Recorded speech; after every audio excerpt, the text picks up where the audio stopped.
DFM Radio Musik Asli Indonesia. DFM Mania balik lagi di talk show Inspirasi dan Mandiri. Sesi Bincang Sehat pagi ini DFM Mania kita bersama Dokter Ica, Dokter Siti Habsyah Masri dari RS Dharma Nugraha. Assalamualaikum pagi Dokter Ica. Waalaikumsalam, apa kabar sahabat dari 103 DFM Mania dan Rumah Sakit Dharma Nugraha semua. Semoga Bunda sehat-sehat selalu ya. Amin. Oke, gimana dokter puasanya lancar? Lancar, alhamdulillah sehat dan mudah-mudahan berkah. Oke, pagi ini kita mau bahas nih dok tentang bolehkah ibu menyusui berpuasa. Mungkin bisa dijelasin dulu dokter, seperti apa sih pentingnya menyusui, memberikan ASI pada anak. Silakan dokter Ica. Baik, menyusui itu sangat penting ya, ayah bunda, sahabat 103 DFM Mania dan Rumah Sakit Dharma Nugraha. Karena kesempatan setiap bayi untuk menyusui nggak akan terulang di masa yang akan datang. Jadi mari kita berjuang untuk tetap menyusui bayinya ya. Banyak manfaat menyusui bayi ya. Bayi menyusu ke ibunya, ibu menyusui bayinya sangat banyak manfaatnya ya. Ada manfaat untuk bayinya, ada manfaat untuk ibunya, ada manfaat untuk keluarganya, bahkan sampai nusa dan bangsa loh untuk negara kita tercinta. Ya, kita mulai dari manfaat untuk bayi. Jadi bayi-bayi yang disusui itu dia akan mendapatkan nutrisi yang keren banget, yang sempurna ya. Karena dalam ASI banyak mengandung zat nutrisi yang lengkap termasuk untuk kekebalan tubuhnya sehingga bayinya bisa jarang sakit, bisa pertumbuhan dan perkembangannya. Jadi manfaat untuk bayi membuat bayi tumbuh kembangnya jadi optimal ya, di mana kita ketahui pertumbuhan itu adalah berkaitan sama berat badan, tinggi badan, lingkar kepala, dan perkembangan berkaitan sama kecerdasan bayi. Sudah bisa apa dia di usia itu? Ada motorik halus, motorik kasar, pesona sosialnya, kecerdasan, kemandiriannya ya. Jadi anak-anak yang disusui akan mendapatkan eh, banyak manfaat untuk bayi ya. Dan ASI itu juga mudah dicerap loh, mudah diserap, mudah dicerna. Jadi nggak buat bayinya gampang buang air besar atau sembelit atau kembung ya. Bisa melindungi bayinya dari infeksi, bisa membuat manfaat bagi ibu dan bayinya juga bisa membuat bonding atau kelekatan itu jadi lebih baik ya. Dan kita perlu ingat ya bahwasanya tumbuh kembang otak ananda kesayangan sangat optimal di usia 2 tahun pertama kehidupan atau golden years period. Jadi ASI itu menyusui itu juga bisa mempengaruhi dari perkembangan otak yang nggak bisa digantikan di masa yang akan datang ya. Kalau bagi ibu gimana? Bisa menunda kehamilan. Jadi ASI merupakan kontrasepsi yang alamiah. Jadi bisa ibunya menjarangkan kehamilan. Ibunya juga bisa ini loh, bisa tercegah dari kanker payudara, kanker rahim, kanker serviks ya, mencegah dari penyakit jantung, dari diabetes mellitus atau sakit gula, hipertensi. Banyak sekali manfaatnya. Jangan lupa, kalau untuk keluarga gimana? Ayah orang tuanya ayahnya nggak akan ada pengeluaran tambahan untuk rumah sakit, nggak bolak-balik ke rumah sakit anaknya, jadi ayahnya bisa fokus bekerja, ibunya juga bisa fokus mengurus anaknya ya, dan kehidupan rumah tangga akan lebih baik. Jadi nggak ada berantem-berantem, ini anaknya sakit mulu kan, pasti stres orang tuanya, jadi lebih sensitif, jadi lebih emosional, jadi bisa berantem-berantem. Itu bagi keluarga ada manfaatnya juga. Dan jangan lupa ya bagi bangsa dan negara ya. Jadi menyusui ini gak hanya untuk bermanfaat untuk bayinya aja, tapi untuk orang tuanya juga, untuk keluarganya, rumah tangganya, untuk masyarakat juga, dan bangsa dan negara. Apa manfaatnya untuk bangsa dan negara? Otomatis alokasi biaya akan berkurang untuk mengobati anak-anak yang sakit, sehingga bisa digunakan untuk pembangunan bangsa yang lainnya ya, dananya bisa dialokasikan ke yang lainnya, dan bisa juga menciptakan generasi bangsa yang lebih keren, lebih bisa berdaya saing ya, anak-anak yang sehat dan bisa jadi pemimpin bangsa nasional maupun internasional. Jadi bangga dong kita, oh ternyata pemimpin PBB misalnya berasal dari mana? Dari Indonesia, karena anaknya keren-keren semua ya. Jangan lupa generasi bangsa yang akan datang 20 tahun, 30 tahun akan datang ditentukan oleh generasi anak-anak muda sekarang yang lebih pintar, sehat, cerdas, berkualitas, dan berdaya saing. Jadi banyak sekali manfaatnya. Oke, banyak banget manfaatnya DFM-annya bukan cuma untuk anak dan juga ibunya, tapi juga untuk keluarga, untuk nusa dan bangsa juga. Dokter Ica, apa aja sih nutrisi yang terkandung di dalam ASI ini? Apa yang membedakan dengan ya sulfur-sulfur lain? Iya, jadi nutrisinya tuh keren banget ya, benar-benar sangat berbeda sehingga ASI itu tak akan tergantikan ya. Mengandung makrofag, limfosit, imunoglobulin, lactoferrin, lactobacillus bifidus ya. Apa sih itu semua yang saya sebutkan Iya, tadi? ya.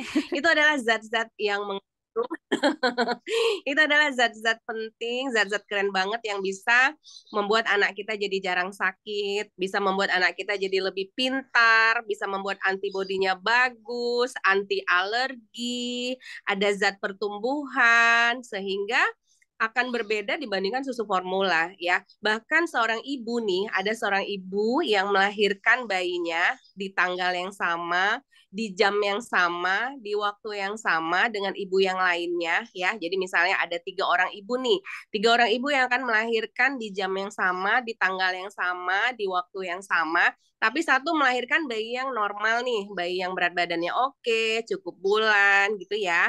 Lalu Iya. satu orang ibu lainnya ternyata melahirkan bayi-bayi yang prematur, yang kurang bulan. Lalu ibu satunya lagi melahirkan bayi yang lebih bulan gitu ya, lebih bulan, berat badannya juga berlebih. Maka itu produksi ASINya juga berbeda loh. Keren ya ciptaan Allah ya. Produksi ASINya tuh berbeda, di mana kalau pada bayi-bayi yang lahirnya prematur, maka kandungan ASI ibunya tuh lebih banyak lemak untuk mengejar berat badan bayinya yang prematur, yang kurang, supaya jadi lebih baik. Maka akan lebih banyak high meal-nya atau lemaknya, lebih banyak lagi zat antibodinya, lebih banyak lagi zat anti penangkal infeksi, anti alergi dibandingkan bayi-bayi yang cukup bulan tadi, yang lahirnya normal. Kenapa? Tentu kebutuhan bayi-bayi prematur dengan bayi-bayi yang cukup bulan itu kan berbeda. Dan ASI itu betul-betul bisa mencukupin kebutuhan setiap bayinya. Bahkan ASI yang diproduksi pada pagi hari, pada siang hari itu berbeda loh dibandingkan malam hari.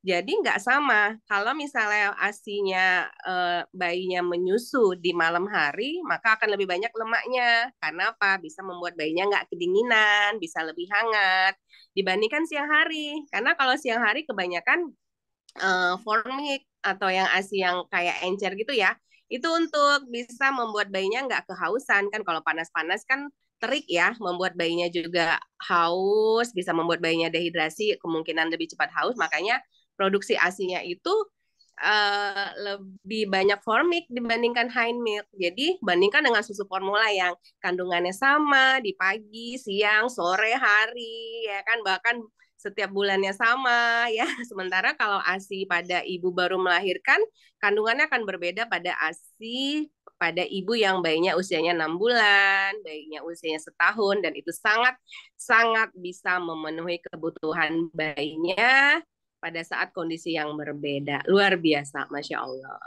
Luar biasa nih aku baru tahu nih dok infonya. Luar biasa itu ya, berarti sangat beruntung nih anak-anak yang memperoleh ASI 2 tahun dari ibunya. Tapi ngomongin tentang waktunya nih dok, berapa lama sih seharusnya ibu ini menyusui anaknya? Silakan dokter Ica. Ya, oke. Jadi kalau kita berpacu pada Al-Quran, ya, pada Al-Quran itu dikatakan di surat Al-Baqarah ayat 235 ya, dikatakan 2 tahun ya bagi ibu-ibu yang ingin menyempurnakan penyusuannya. Berikanlah ASI secara 2 tahun penuh ya. Tapi kalau kita mau mengacu kepada WHO ya, World Health Organization dan Ikatan Dokter Anak Indonesia, maka boleh diberikan 2 tahun atau lebih. Jadi kalimatnya adalah infant should receive nutritionally adequate dan safe complementary foods sampai dia with continue breastfeeding up to 2 years of age or beyond. Jadi boleh diberikan sampai usia 2 tahun atau lebih. Jadi meskipun sudah diberikan lebih dari 2 tahun, kandungan ASINya itu tetap masih lebih baik dan masih tetap bermanfaat untuk diberikan pada bayinya. Jadi kembali kepada mau memakai Al-Quran boleh, mau memakai WHO IDAI boleh, silakan. Ya, yang penting Oke. kalau misalnya mengalami masalah menyusui, cari bantuan biar bisa menyusui penuh. Siap. Dokter Ica, nanti di segmen berikutnya ini ada beberapa pertanyaan juga nih seputar menyusui. Tapi nanti di segmen berikutnya ya dok ya. Dan untuk DVM Mania nanti yang punya Ya, pertanyaan bisa dikirimkan ke WhatsApp ke nomor 0811991034. Tadi kita udah dengar penjelasan Dokter Ica bahwa memang seluar biasa itu DVM Mania manfaat ASI dan ASI ini ternyata mengikuti kebutuhan bayinya siang, malam, pagi, semuanya nutrisinya beda-beda menyesuaikan ya dok ya. Luar biasa. Tapi dok, ada sebagian ibu yang ketika dia melahirkan tapi ASINya tidak keluar. Nah, kira-kira itu kenapa dokter? Apakah sebenarnya itu tuh bisa diantisipasi atau bagaimana? Silakan dokter. ya. Jadi kenapa sih ASI nggak keluar pada saat bayi lahir? Kita perlu memahami dulu nih cara kerja menyusui yang lancar tuh gimana ya. Jadi kalau pengen menyusui lancar, maka kita perlu memperhatikan supaya kinerja hormon yang berkaitan dengan menyusui itu oke. Hormon menyusui ada dipengaruhi oleh dua hormon ya, namanya satu hormon prolaktin atau hormon yang memproduksi ASI. Dan ini hanya bagus, hanya oke kerjanya dengan hisapan bayi, bukan pompa-pompa. Di Al-Quran sendiri menganjurkan agar bayi itu disusui langsung, bukan dipompa, tetap dapat ASI tapi diberikan melalui media ya. Nah, kalau bayi nggak menetek dengan optimal, kita nggak memperhatikan suckling, swallow breathing-nya, kita nggak mempertimbangkan posisi dan pelekatannya oke, maka bayi bisa membuat hormon prolaktinnya jadi macet yang Hmm. memproduksi ASI. Nah, jadi hormon produksi ASI itu akan lebih keren fungsi kerjanya kalau bayinya menetek langsung dengan posisi dan pelekatan yang oke. Yang kedua adalah hormon oksitosin atau hormon pemasaran ASI. Dan itu ditentukan oleh suasana hati ibunya yang happy, relax, senang ya. Jadi kalau ibunya baru habis melahirkan merasakan sedih, merasakan tertekan, atau stres, atau galau, atau nggak nyaman, maka hormon oksitosinnya bisa macet. Dan itu makanya kenapa ibu menyusui itu perlu bantuan, perlu support system, nggak bisa berjuang sendirian ya. Jadi manajemen laktasi yang bagus pada saat ibu baru melahirkan itu sangat menentukan keberhasilan menyusui. Makanya ibu menyusui nggak bisa berjuang sendirian ya. Kalau misalnya posisi pelekatannya oke, ya, suckling, swallow breathing bayinya sudah oke, tapi ternyata ibunya sedih, mungkin merasa nggak nyaman, merasa capek, lelah, tetap aja tidak bisa berhasil menyusui dengan optimal. Sehingga kalau ada bayi yang susah melekat menyusu pada ibunya, ya kita perlu bantu ibunya ya. Jadi Allah itu kan sudah menciptakan bayi satu paket dengan makanannya, dengan ASI-nya. Jadi bayi itu perlu menyusu kepada ibunya dan perlu bantuan. Carilah bantuan ke dokter laktasi atau ke konselor menyusui terdekat sehingga bisa dibantu masalahnya di mana. Begitu. Oke, jadi sebenarnya bukannya tidak ada ASINya, tapi harus dirangsang lagi biar produksi ASINya lancar begitu ya Dokter Ica ya? Ya, Mm-mm. dibagusin kinerja hormon oksitosin yang memasarkan ASI dan juga hormon prolaktin yang memproduksi ASI-nya. Jadi, hisapan bayi akan membaguskan kerja hormon prolaktin atau produksi ASI. Suasana hati ibu yang happy, senang, dibantu, itu bisa membaguskan fungsi dari hormon oksitosin. Jadi, dua ini yang perlu dijaga.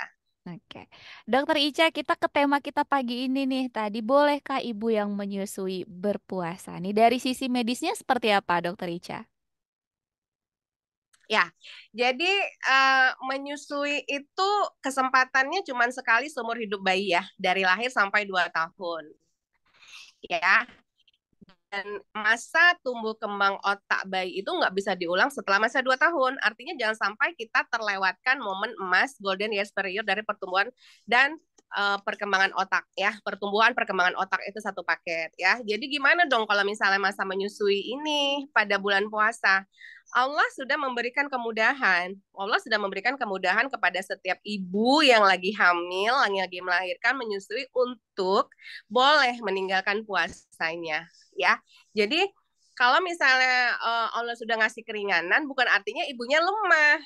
Karena sebenarnya tujuan Allah itu pengen membuat generasi bangsa jadi lebih kuat di masa yang akan datang dengan mendapatkan ASI. Jadi, kalau ibu-ibu yang lagi menyusui boleh banget meninggalkan puasanya demi bisa memberikan ASI pada anaknya, dan itu dihitung ibadah loh, ibadah yang luar biasa, pahalanya besar sekali. Jadi kalau misalnya ibunya pengen tetap berpuasa gimana? Listen to your body ya, mommy. Jangan sampai jadi jatuhnya zolim kepada bayinya gitu ya, apalagi pada bayi-bayi yang masih full ASI, full nyusu pada ibunya gitu ya. Jadi gimana dong dok? Ya kalau memang misalnya ibunya sanggup ya silahkan, tapi nggak memaksakan diri, nggak jadi harus langsung pengen puasa dan bayinya dikasih susu formula biar bisa puasa. Nah itu hal yang sangat keliru ya. Kenapa? Karena jadinya kok bayinya nggak dapat ASI, padahal Allah udah kasih keringanan. Sehingga kalau memang pengen berpuasa, syaratnya adalah ibu dan bayinya sehat, tidak terganggu kesehatannya, tidak rewel bayinya. Jadi pertimbangkan kondisi ibu dan bayinya ya. Kalau kondisi bayinya gimana? Ya kondisi bayinya sehat, kurva pertumbuhan perkembangannya sesuai dengan anjuran WHO dan Ikatan Dokter Anak Indonesia. Terus pada saat ibunya berpuasa bayinya nggak rewel, kecukupan cairannya tercukupin ya. Bayinya nggak dehidrasi ya. Taunya dari mana? Dari pipis bayinya yang jernih, yang sering. Nah, itu artinya kan bayinya tetap cukup mendapatkan cairan. Ya silakan ibunya berpuasa. Tapi kalau ternyata pada saat melakukan ibadah puasa ibunya keliengan aja, pusing, yang membaik dengan dia ibunya buka puasa, ya makan nasi Padang nih dok. Wah, ternyata lebih lebih semangat ya. Ya Mm-mm. silakan. Artinya ibunya silakan memakai keringanan yang diberikan sama Allah. Jadi jangan maksain diri, ya. Ibunya enggak hipotensi, ibunya enggak kurus, ya silakan berpuasa. Tapi itu tadi tidak menzolimin diri sendiri, apalagi bayinya. Kan Allah sudah memudahkan, silakan untuk tidak berpuasa dan itu boleh dan enggak usah mengganti puasanya. Karena kan kita lagi ngasih makan calon generasi bangsa ini, bayar fidyah cukup. Oke. Banyak pendapat ya, Oke. yang bayar fidyah. Dokter Ica, ini juga banyak pertanyaan nih tentang menyusui ini. Apakah kemudian boleh ketika kita memberikan ASI tetapi juga dicampur dengan susu formula gitu? Silakan Dokter Ica. Nah, iya, itu pertanyaan keren banget yang sering ditanyakan oleh ibu-ibu ya. Iya, Kalau saya akan menjawab, pemberian susu formula itu hanya atas indikasi medis. Jadi memang benar-benar bayinya butuh sebagai obat, karena susu formula hanyalah sebagai obat kalau saya ya. stay tune terus di 103,4 DFM Radio Musik Asli Indonesia.